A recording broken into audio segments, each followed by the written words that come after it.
One of my favorite educational sessions that I've seen since I came into the industry is MEMA's Talk from the Top webinar, and I felt like yesterday's really hit the moment. For those of you who don't know, the Talk from the Top webinar gives MEMA's leadership team a chance to go talk to major retailers and big box stores, some of the biggest distributors in the industry, and help convey some of the top concerns and opportunities that executives are highlighting and take this back to the community. As you can imagine, tariffs are a huge topic, but it wasn't just the tariffs themselves. The conversation was about how companies respond to tariffs. One of the concerns, and this is not the first time I'd heard this, was that manufacturers were simply just adding a surcharge onto all their existing inventory across the stock is really just a lazy approach, and this is something that distributors are not tolerating. If you want to get cut from someone's line card, this is a real good way to do this real fast.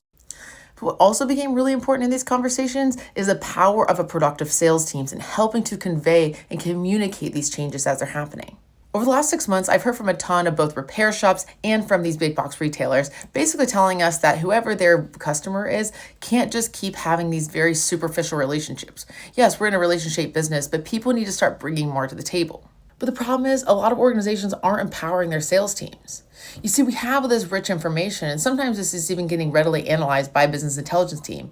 But what I hear over and over is that this information is never getting dripped down to sales teams. This is incredibly important when, a SKU jumps off a cliff, stops selling, we see a huge undersale in a category, but the sales team is not empowered to have that conversation, and then those conversations are not feeding back into the executive level decisions. While I'm seeing a lot of negative consequences about how these tariffs are putting a lot of stress on our industry, I am a positive person, and I'd like to see that there's silver lining in every situation. And this is a silver lining that I really hope can come out of these circumstances. If we can simply take more time to empower our sales teams to have better conversations with better data and create a more rich, agile ecosystem, we're going to come out of this entire experience a lot better off.